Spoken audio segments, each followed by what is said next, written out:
Guess करो comment box में कौन सर आने वाले हैं। सबसे पहले कमेंट बॉक्स में गेस आना चाहिए, बताइए। अरे सर, आपने पहले चेहरा दिखा दिया। नमस्कार सर। सर नमस्कार नमस्कार। असल में डिनर अरे, कर रहे थे उसमें। आपके चेहरे से मेहनत झलक रहा है सर। यार मेहनत मजदूरी मजदूरी मजदूरी सर, मजदूरी। मजदूरी झलक रही है। मजदूरी झलक रही सर। मजदूरी अरे सर, झलक मैं बच्चों को बस यही बताना चाहता था कि जेई मेन का जो पेपर आया ना सर, रही है। वो आसान आया बहुत ही स्ट्रेट फॉरवर्ड और बहुत आसान आया है। तो एनडीए का तो वही टीम होता होगा, लगभग लगभग वही गाइडलाइंस आता होगा लोगों को। 70-80% चांस है कि सर मतलब फिजिक्स और केमिस्ट्री, हाँ मतलब पिछले साल से इजी आएगा, मतलब मैं ये कहना चाहता हूँ। पिछले साल जो नीट का पेपर था ना, उसके लेवल से भी बहुत इजी आया है इस बार जेई मेन का पेपर। तो फिर तो आसान आएगा पेपर। अब तो बच्चे अपना हाँ रिवाइज मतलब कर फिर तो लेंगे। आसान आना चाहिए, बिल्कुल। बिल्कुल। तो वही मैं कह रहा था कि बस इस तरह के क्वेश्चन का प्रैक्टिस करिए, पीवाईक्यू बहुत अच्छे से कर लो, और बेसिक फॉर्मूला सारे रट लो, शॉर्ट नोट्स जो आपने बनाए हैं उसको निकाल के सिस्टमेटिक तरीके से सारे रट लीजिए। और बाकी मेहनत बहुत किया है तो घबराने की जरूरत नहीं है। हाँ, आप बच्चे स्मार्ट हो, हमेशा आपको कुछ हमें, दिखेगा नहीं। हाँ बस अब रो के तो कुछ सुधार सकते नहीं हो आप, देखो। मतलब कुछ बच्चों के ऐसे मैसेज आते हैं कि सर 500 आ रहे हैं, 550 कब आएंगे। वो तो अब एग्जाम वाले दिन ही आ, आएंगे। अपना रिवाइज करते रहो। अच्छा, कई बार ऐसा होता है कि जो बच्चा लगातार 500 550 नंबर लेके आ रहा है, अचानक से एग्जाम में 600 आ जाते हैं उसके। हाँ हाँ सर, आ जाते और उसका रीजन यही है, मतलब बच्चे बहुत सारे देख रहे हैं, मैं तुमको बताना चाहता हूँ कि रीजन बस उसका छोटा सा है कि जो मॉक टेस्ट हम बनाते हैं ना, उसमें जानबूझ के 2 4 5 सवाल ऐसे देते हैं कि आप ना कर पाओ, हैं। ताकि मुश्किल होता है। आप जो चैप्टर पढ़ रहे थे उसको रिवाइज करो, आपको लगे कि आपको कुछ नहीं आ रहा था उसमें, आप उसको ठीक कर लो। तो मॉक टेस्ट का लेवल थोड़ा मुश्किल रहता है नीट के लेवल से। जी सर, और जी। मॉक टेस्ट देते देते अगर आप टाइम मैनेज करना सीख गए, सब्जेक्ट मैनेज करना सीख गए, तो आपके सारे 500 से अचानक से 600 आ सकते हैं इसमें। मतलब गारंटी नहीं है, लेकिन बहुत बच्चों के आते हैं। नहीं आए तो सर। आप इस पे भरोसा रखो बस। हम्म। 2017 में एक बच्ची के 500 आते थे, एआईटीएस देती थी एक बड़ी कोचिंग का, तो उसके 603 नंबर आए थे। 2017 में अच्छा, पहली बार पेपर आसान आया था ना, 16 और 15 का तो मुश्किल था। मुश्किल 17 में मुश्किल था, पहली बार 17 में तो वही दिया 17 था। में पहली बार इजी पेपर आया था, तो उसके 603 आ हम्म गए थे। तो फिर हम्म जब हम्म, हम्म, हम्म। इसके ऊपर लगातार 550 भी आ रहे हैं, तो फिर वो अपना मेहनत करते रहे, उस दिन खाली गलती ना करे, क्योंकि पेपर तो बिल्कुल उसको बिल्कुल। उस दिन आता होगा सारा। हाँ हाँ हाँ, मतलब वही मॉक टेस्ट देख के सिर्फ आप ये मत देखो कि नंबर कितने आ रहे हैं, मॉक टेस्ट से आप ये भी देखो कि बहुत इफिशिएंटली आप टाइम मैनेज कर पा रहे हो कि नहीं कर पा रहे हो, आप एग्जाम में बैठ के स्ट्रेस लेवल को ओवरकम कर पा रहे हो कि नहीं कर पा रहे हो। अगर ये सारी चीजें आपने कर लिया ना, तो आप फोड़ दोगे फिर पेपर में। मतलब अभी भी समय है, आप ज्यादा स्ट्रेस में मत आओ पेपर देते समय। बस आप समझो कि आप तो होम ग्राउंड है, आपने बहुत प्रैक्टिस कर ली है और आप बस फोड़ने के लिए तैयार हो। अब तो बस बहुत 20 दिन पढ़ाया है बचे यार। हैं, 20 दिन बचे हैं बस उनके।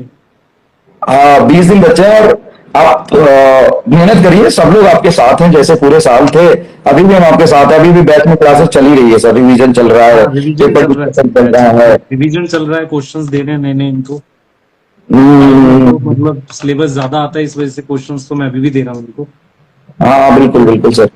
तो वो लगा ही हुआ है सर, अब कर रहे हैं बच्चे ये। बस ये करते रहे हम्म, तो अच्छा है।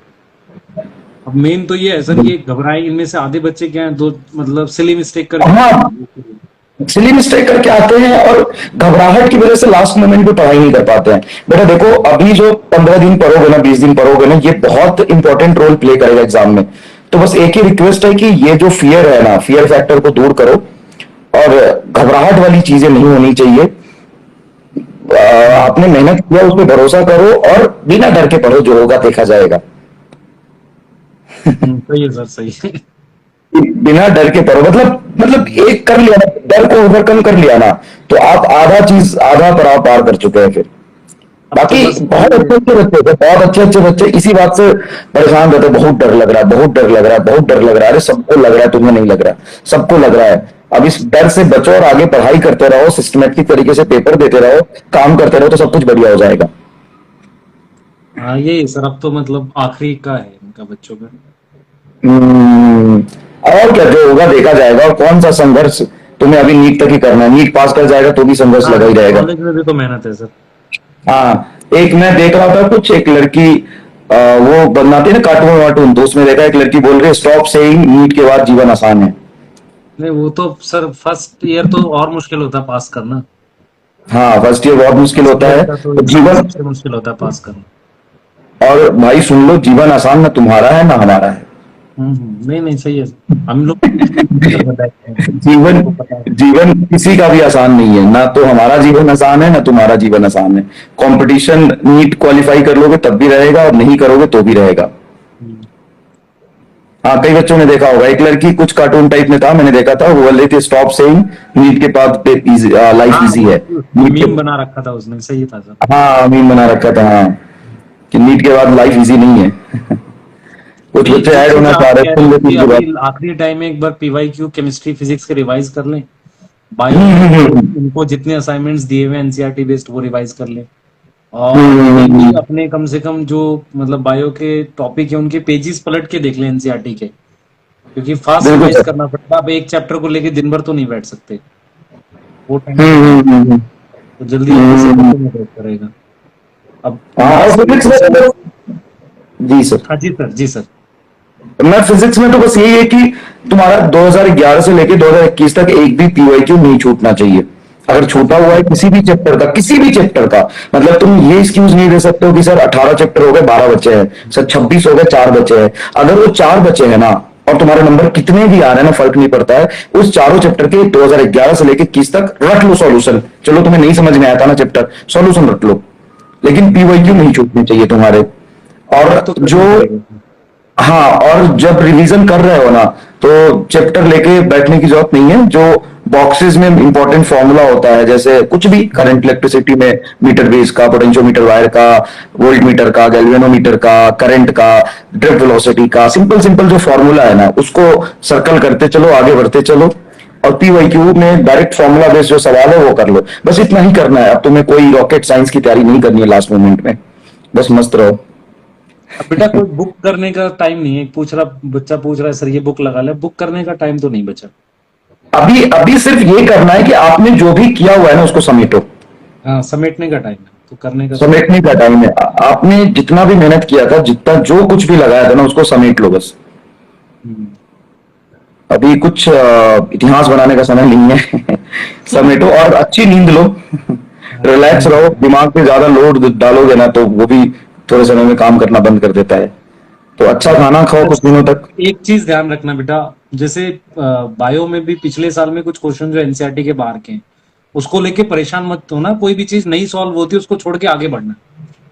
हाँ हाँ ऐसा हाँ। नहीं है, लग कर तुम पूरा दिन लगाओगे, नहीं फिजिक्स में मेरा ये वीक है तो एक दिन लगा दूं पूरा चैप्टर में। अब दिन लगाने वाला समय तो नहीं है। क्योंकि अब हम्म। मान लो तुम पीवाईक्यू मान लो 40 क्वेश्चन करोगे तो सारे फॉर्मूले उसी में रिवाइज हो जाएंगे अपने आप। बायो में ये क्वेश्चंस बनाओ, अब तो इतना चाहिए। जैसे अगर अगर कोई भी चैप्टर आपने छोड़ा हुआ है ना, चाहे वो कोई भी हो, जैसे वेव ऑप्टिक्स है या सेमीकंडक्टर आपने छोड़ा हुआ है, तो बस आप ये करो। अभी भी समय है, मतलब बहुत अच्छी चीज बता रहा हूँ, ये करो कि आप पीवाईक्यू को सॉल्यूशन के साथ कर लो, और सॉल्यूशन में जो फॉर्मूला यूज हुआ है ना उसको याद कर लो। फिर अगर आप बिना सॉल्यूशन के करोगे तो आपने चैप्टर नहीं पढ़ा तो नहीं होगा। चैप्टर तो एक भी गलती से छोड़ के नहीं जाना तुम्हें, क्योंकि कई बार क्या होता है कि जो चैप्टर आपने छोड़ा है ना, पेपर का सबसे आसान सवाल उसी चैप्टर से आ जाता है। तो किस्मत बहुत खराब, हाँ, इससे किस्मत पंगा मत खराब लेना। हो जाएगी। हाँ, तो बेटा, तो कोई फॉर्मूला याद करके जाओगे और तुमने, ऐसा भी होगा कि तुम उस चैप्टर के सवाल कर ले जाओगे जो तुम फॉर्मूला याद करके गए थे बस पीवाईक्यू के हिसाब से। और जिस चैप्टर का प्रिपरेशन तुम्हारा बहुत जोरदार है, उससे सबसे अच्छा सवाल आ गया तो क्या करोगे? या फिजिक्स में या केमिस्ट्री में बहुत लेंदी सवाल या एनसीईआरटी के बाहर एक आध दो सवाल आ जाए, तो उस पे बैठ के हमें ना तो लड़ना है सवाल से, ना ही आर्गुमेंट करना है। बचे हुए 100 कितने सवाल आते हैं, 180 में से तो 175 सवाल तो करो। हाँ, सही है, सही है। वही तुमको गवर्नमेंट कॉलेज पहुंचा देगा। और 175 76 सवाल की तो एनसीईआरटी तो छोड़ो, इतनी गारंटी कि नोट से ही आएंगे। नहीं जितना कंटेंट जो भी पढ़ा है उसके बाहर तो सर नहीं जाएगा। नहीं जाएगा, मतलब मैं तो अभी जेई मेन का पेपर क्लास में पूरा डिस्कस किया सर, ताकि बच्चों को कुछ कॉन्फिडेंस है। बाकी बच्चे घबरा रहे थे मॉक टेस्ट देके या ये सब देके कि ऐसे हो रहा है वैसे हो रहा है, पता नहीं चल रहा है। क्योंकि देखो क्या है, तुमने पढ़ा है भाई और भरोसा रखो। हो जाते हैं थोड़े बहुत मॉक टेस्ट में, कभी ज्यादा कभी कम नंबर आ जाते हैं, इससे घबराने की जरूरत नहीं है। बेटा बस यही है, अच्छा रिजल्ट लेके आओ फिर सब लोग मिलेंगे तुमसे, है ना। हाँ, अच्छा घर बुला रहे हैं क्या आपको? हाँ, घर बुलाया जाएगा सारे बच्चों को। नोएडा बुलाया जाएगा सबको। अच्छा, नोएडा कहाँ पाएंगे सर, जगह ज्यादा चाहिए बच्चों को, स्टेडियम बुक करना पड़ेगा कहीं। नहीं, ये तो ऐसे। और बताइए सर, कैसा रहा आपका कोटा का एक्सपीरियंस, आप कोटा गए थे? सर कोटा का तो बहुत बढ़िया एक्सपीरियंस रहा, जितना हमने सोचा था उससे ज्यादा बच्चों ने मतलब सहयोग प्यार जैसे कुछ बोलिए। हम लोग, मैं तो सेकंड टाइम गया हूँ, पहले बहुत पहले गया था, 10 साल पहले की बात है।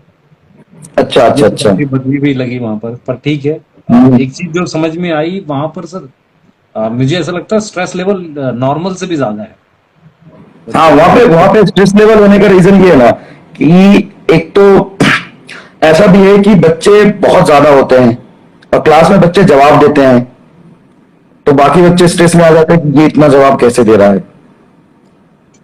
और दूसरा सर, कोटा में एक चीज है, जब मैं भी था तो पढ़ाता था, या जो भी है आप इसको अच्छा बोले या बुरा बोले, थोड़ा सा ना वहाँ पे शक्ति प्रदर्शन भी ज्यादा होता है कि मैं 2 ही चैप्टर पढ़ाता हूँ और 2 ही चैप्टर में मैं इतना पढ़ाऊंगा कि इतना पढ़ाऊंगा कि कितना कोई भी नहीं पढ़ा पाएगा, तो वो उसमें स्ट्रेस आउट ऑफ ज्यादा है। सिलेबस, आउट ऑफ कंटेक्स्ट बहुत ज्यादा चला जाता है। बच्चे को करना भी तो नहीं है सर उतना। हाँ, बच्चे को तो सर फिजिक्स भी पढ़ना है, केमिस्ट्री भी पढ़ना है, बायोलॉजी भी पढ़ना है, बॉटनी भी पढ़ना है, जूलॉजी भी पढ़ना है। उसको आप 2 ही चैप्टर में पीएचडी कराने लग गए तो हो गया भाई। आप तो दिखा दोगे आपको कितना आता है। फिर बच्चा बस यही समझ पाएगा कि सर को कितना आता था, हम तो कुछ नहीं सीख पाए। नहीं, वो तारीफ करता है, लेकिन आता नहीं है उसको कुछ, खुद खुद तो नहीं आता। हाँ, वो तारीफ ही करेगा कि बहुत बढ़िया, बहुत बहुत आता है सर आपको। अब सर को तो आता है, लेकिन अब तुम कितना सीख पाए, क्योंकि अब देखो, हो तो तुम बच्चे ही, और दूसरी बात है सारा सब्जेक्ट पढ़ना है, हमें तो एक एक सब्जेक्ट रखा हुआ है, बाकी बच्चों को तो सारा ही पढ़ना है। अच्छा सर, चलिए सर। पेपर जब बच्चा दे रहा होता है सर, उस समय जैसे स्ट्रेस लेवल को कैसे मैनेज, मतलब मैनेज करना चाहिए, और सिली मिस्टेक्स को कैसे घटाना चाहिए सर मेरे पेपर हिसाब देते से तो समय? एग्जाम स्टार्ट करने से 2-3 मिनट पहले तो आंख बंद करके बैठना चाहिए, पहले दिमाग ठंडा करना चाहिए। उसके बाद बिल्कुल सर, पेपर हाँ। स्टार्ट करें, सिर्फ वही करें जो आता है, पहले करते चले जाओ, किसी भी क्वेश्चन में रुके ना बच्चा। फिर एक हम्म। राउंड में जो आप बोल रहे थे ना बात, एक राउंड में जितने क्वेश्चन फिजिक्स केमिस्ट्री बायो के हो गए एक राउंड में कर लेने चाहिए। और हम्म। मतलब अगर वो 80% के आसपास हो जाते हैं बच्चों के जिसने पढ़ा हुआ है, फिर उसके बाद वो हम्म। वाला टॉपिक उठाओ जो आपको लगता है कॉन्फिडेंस है कि नहीं सही हो जाएंगे। फिर उसके बाद एक काउंटिंग हम्म। कर लो कि यार कितने बन गए, मार्किंग वगैरह सही करके। फिर उसके बाद देखो कि हम्म। यार 50% श्योरिटी है, क्या मैं रिस्क लेना चाह रहा हूँ, क्या मैं गवर्नमेंट कॉलेज, मेरा मान लो 640 बन रहे हैं और अब हाँ, मैं तो फिर मतलब, रिस्क लेना चाह रहा हम्म। हूँ नहीं लेना चाह रहा हूँ। अब कई बच्चे ऐसे होते हैं हम्म। उनके 650-60 बन रहे होते हैं, उनको ऐसा लगता है अब तो एम्स जाना है मुझे, तो वो 660 620 कर देते हैं। तो वो भी हम्म। एक है सब पैरामीटर, तो लास्ट में कितना रिस्क लेना है। पर अभी मेरे हिसाब से जितना टाइम बचा है इनको कुछ कुछ सॉल्व करते रहना चाहिए, है ना। और दिन को 2 पार्ट में डिवाइड कर ले, एक पार्ट में रिवाइज करें, एक में पेपर सॉल्व करें आजकल जो भी है। और सोने का टाइम बदलना पड़ेगा अभी तो, है ना। कुछ बच्चे दिन में हाँ, सोते जैसे हैं। रात रात भर जग के पढ़ते हैं ना, तो अब थोड़ा तो उस टाइम पे पेपर अटेम्प्ट करो जिस टाइम पे नीट होना है।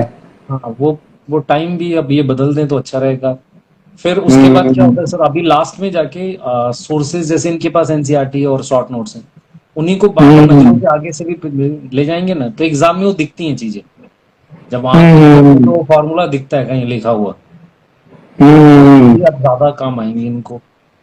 और उसके अलावा तो मतलब उस दिन तो खास ख्याल रखना है कि किसी से लड़ाई ना हो, बहस नहीं करनी, मतलब बहस नहीं करनी उस दिन। खास क्या होता है, क्योंकि हम लोग हाइपर होते हैं। बस, हाँ, मतलब वो होते हैं थोड़े से, मतलब स्ट्रेस में होते हैं, और उस सिर्फ उसी दिन नहीं, अभी से लेकर के नीट तक आपको ना किसी से बहस करना है, ना किसी से हाँ लड़ाई करनी है। घर वालों से खासकर। और हाँ, मतलब जैसे मान लो कई कई बच्चे होते हैं जो टीचर से ऐंठ जाते हैं, कुछ कुछ हम्म। जो बोल देते हैं। हाँ हाँ हाँ, होते होते हाँ, होते हैं, मतलब बच्चे एग्जामिनेशन वो सेंटर पे ऐसा अपना करते दिमाग हैं। खराब कर लेंगे फिर। हाँ, वो क्या हम्म। करते हैं कि जैसे वो सर्कल भरने में देर लगा रहा है टीचर, तो वो परेशान हो हम्म। जाते हैं, तो उनको छोड़ देते हैं। हम्म। वो हम्म। इस चक्कर में अपने कुछ क्वेश्चंस और गलत करके आते हैं। हाँ, मतलब तो तुम्हारा जो मतलब ध्यान भटकेगा तो चीजें गड़बड़ होगी ना फिर। कुछ मतलब ऐसा ऐसी बात करते हैं कि सर वहां पे बिना फैन का रूम मिल गया था और जहां हाँ। पे हम बैठे थे वहां धूप आ रही थी, और ऐसी ऐसी बातें करते हैं बच्चे हमसे आके कि सर इसलिए खराब हो गया। अब पूरे 2 साल की मेहनत से डिस्प्ले खराब हो जाए कि तुम्हें फैन नहीं मिला तो फिर इससे खराब क्या बात है। तो अभी मैं कहने वाला था, अभी मैं यही बात कहने वाला था कि अगर बहुत सारे बच्चे का क्या होता है कि एकदम साइलेंट रूम में बैठेंगे, एकदम एसी चला के, फैन चला के, एकदम शांति से पेपर दे रहे होंगे। हम आपको सजेस्ट करते हैं कि आप ऐसी जगह बैठ के पेपर दो जहां पे एकदम रोड के किनारे बसें जा रही हो, ट्रेनें जा रही हो, खूब शोर हो रहा हो, वहां पे खिड़की खोल के बिना पंखा के और लकड़ी के चेयर पे बैठ के पेपर दो, ताकि तुम हर सिचुएशन के लिए तैयार रहो। धूप में बैठ के पेपर दो, हल्की हल्की धूप आती रहे, मतलब ऐसा ना हो कि आपके सामने कोई ऐसा सिचुएशन है कि आप बस फैल जाओ कि नहीं, अब तो हम पेपर दे ही नहीं पाएंगे, इन्फेक्शन हो गया, धूल आ रही है, धूप आ रही है, हवा नहीं है, पानी नहीं है। वो होता ही है हाँ, ऐसा होता है, ऐसा होता है। गवर्नमेंट कॉलेज में सेंटर होता है। अब गवर्नमेंट कॉलेज में सेंटर, अब रोड के किनारे है, पंखा नहीं चल रहा है, धूप आ रही है, तो कुछ नहीं कर सकते आप। ना तो आप अपना सीट चेंज करा सकते हैं, ना आप कुछ एक्सक्यूज दे सकते हैं, तो आपका 2 साल का मेहनत इस वजह से खराब हो जाएगा। उसमें वही बच्चा है जो शांति अपने दिमाग में रखे, हम्म। फोकस रखेगा तो सब ठीक रहेगा। और हर सिचुएशन के लिए तैयार रहिए आप, मतलब वहां पे आप ये आर्गुमेंट नहीं कर सकते कि मैं ऐसे नहीं बैठूंगा, वैसे नहीं बैठूंगा। और सही बोले सर आपने कि मतलब लड़ना नहीं है किसी भी सिचुएशन को लेके कि यहाँ पे पंखा आप क्यों नहीं चल देखिए रही। सर, हम लोग के साथ भी क्या होता है, अगर मान लो कुछ प्रॉब्लम हो जाती है तो उस दिन क्लास खराब हो जाती है, क्योंकि दिमाग में चलता रहता है ना। हम लोग पढ़ाते हैं जब भी, तो कई बार डिस्टर्बेंस होता है। हम लोग तो फिर भी संभाल लेते हैं, तो बच्चे हैं तो ये अगर टीचर से जैसे होता है क्या, साइन करने में दिक्कत, ऐसे बहुत से केसेस बच्चे बताते हैं कि यार टीचर ने कुछ बोल दिया, हमें खराब लग गया, या लेट हो गए, ये चीज भूल गए, तो एक दिन पहले सारा कुछ रख लो। ये बहुत से सारा चीजें मतलब चेक कर लो। ये छोटी छोटी चीजें, फिर सर उस दिन तो मान लो 10 क्वेश्चन भी गलत सर्कल हो गए टेंशन की वजह से, तो 50 नंबर चले गए ना सीधे। अच्छा बच्चा था सर, 1 साल मेरठ का था एक बच्चा, उसके 500 कुछ आए थे, 80 गवर्नमेंट कॉलेज मिल रहा था, लेकिन उसने कुछ 10-15 सर्कल गलत भरे थे, तो फिर उसने दोबारा फॉर्म किया, तो उसकी रैंक 17 आई थी। लेकिन जो रीजन था वो अच्छा नहीं है ना भाई, आप 10-15 सर्कल गलत क्यों कर रहे हो, ये कोई excuse तो नहीं है। अगर सर्कल गलत कर रहे हो तो फिर तो और बेवकूफ बच्चा है वो। तो आपने मतलब इतना प्रैक्टिस इतने दिनों से जो पेपर दे रहे हो, और हम जो कह रहे हैं कि प्रैक्टिस करो, मतलब alternate day full length paper दो, फुल सिलेबस पेपर दो, तो ये सभी चीज इसलिए कह रहे हैं कि उस दिन ऐसी गलती ना हो। मतलब हम सिर्फ सब्जेक्ट सीखने के लिए आपको नहीं कह रहे कि मॉक टेस्ट पेपर दो, आप अपना टेम्परामेंट कंट्रोल करो। आप कई बच्चे पूछते हैं कि सर साथ साथ में सर्कल करना चाहिए कि बाद में करना चाहिए, सर कैसे पेपर अटेम्प्ट करना चाहिए, टाइम कैसे मैनेज करना चाहिए, कौन सा सब्जेक्ट पहले करना चाहिए। तो इन सभी चीजों के लिए तो प्रैक्टिस कर रहे हो ना, और हर इंडिविजुअल का तरीका अलग होता है बेटा, हर चीज का जवाब हम नहीं दे सकते। आपका अपना भी कुछ सिग्नेचर स्टाइल होता है जो जिस तरीके से आप बेहतर कर सकते हो। तो आप मॉक टेस्ट की प्रैक्टिस इसीलिए करते हो कि आप अपना बेस्ट निकालो, आप अपने अंदर से, आप अपने टेम्परामेंट को कंट्रोल करना सीखो। अभी भी आप कहोगे कि पेपर देने से डर लगता है, तो शायद नीट बैच में या क्लीन बैच में सर हमने 80 के आसपास पेपर करा दिए। ज्यादा होगा सर, ज्यादा। 80 पेपर आपने दिए हैं, तो 80 पेपर में तुम 10 नंबर के लिए रोते रह गए कि 80 पेपर देके तुमने सीखा कुछ कि सब्जेक्ट कौन सा पहले अटेम्प्ट करे, गोला कब भरना है, अब गोला कैसे भरना है। 200 गोले मेरे को दे दे भरने के लिए, तो 5 तो मैं भी गलत कर दूंगा 200 में से। तो लगातार तो हमारी प्रैक्टिस भी नहीं है, हमारी प्रैक्टिस भी नहीं है, और आप तो कर रहे हो ना। तो मतलब बच्चे को जैसे 40 अपना जितना कर लिया पहले भर ले गोला, क्योंकि सारा इकट्ठा करेगा तो फिर पक्का गलत भी हो सकता है, ऐसा नहीं है। तो इकट्ठा तो कोई काम करना ही नहीं है। जैसे सारे क्वेश्चन सोचो कि मैं पहले फिजिक्स से खत्म ही कर लूं, जो आते हैं करना चाहिए, नहीं और फिर एक टाइम है सर हर एक एग्जाम के लिए, क्योंकि ये इनको मिल रहे हैं 3 घंटे, शायद 20 मिनट मिल रहे हैं ना इस बार। 20 मिनट मिल 20 मिनट एक्स्ट्रा है भी, तो टाइम मिलेगा इनको। पर कोशिश ये करना है कि अपने क्वेश्चन सिलेक्ट कर लो 45 कौन से करने हैं, ऐसा जहां भी टाइम मिले पहले वो 35 कर लो ढंग से, उसके बाद अगले 15 में फिर देखो। और ना पेपर जैसे सामने आया, अब चाहे बायो देख रहे हो या केमिस्ट्री देख रहे हो या लास्ट में फिजिक्स देख रहे हो, कोई भी सवाल से घबराओ मत। अगर कोई ऐसा सवाल आया ना जैसा लगे कि तुमने नहीं देखा है कभी, तो कोई बात नहीं, मास्टर को गाली दो कि पढ़ाया नहीं उसने, हमें गाली दे लेना, कोई बात नहीं, पढ़ाया नहीं उसने, बाकी आगे बढ़ो। अपने आप के ईगो पे मतलब कि क्या आ गया, क्योंकि सवाल एक नहीं है, सवाल 4 नहीं है, सवाल 50 होंगे, है ना। और यकीन मानो कि 50 सवाल में से 30-35 सवाल डायरेक्ट स्ट्रेट फॉर्मूले पे बेस्ड होगा। तो अगर किसी XY सवाल में आप फंस जाओ और वहां पे लगे रहो, ये काम मत करना बेटा। और यही तो आपने मॉक टेस्ट देके सीखा है ना, कि आप वहां मॉक टेस्ट में बैठ के पेपर पूरा टाइम नहीं कर पाते हो, नंबर नहीं ला पाते हो, लेकिन घर पे जाके लगता है पेपर कितना आसान था, और उसी सवाल में अटक गए जो सबसे मुश्किल था। तो कई बार एग्जामिनर सवाल इसलिए भी देता है कि आप उसको अटेम्प्ट करके अपना समय खराब करें, और जो अटेम्प्ट नहीं करेगा, छोड़ना करेंगे सर, सही बात हाँ, मतलब एग्जामिनर इसलिए सवाल देता है कि आप उसको छोड़ दो, और जिसने छोड़ा उसका सिलेक्शन हो जाएगा। मतलब एक दो सवाल एग्जामिनर जानबूझ के ऐसे डालता है जिसको आपको छोड़ देना चाहिए। अगर आपने वो सवाल पहचान के छोड़ दिया ना बेटा, तो सिलेक्शन की प्रोबेबिलिटी आपने बढ़ा लिया, और गलती से वहां पे बैठ गए और लग गए करने। अच्छा, कई बच्चे सवाल पूछते हैं, सर हमको कैसे पता चलेगा कि कौन सा सवाल छोड़ने के लिए दिया था?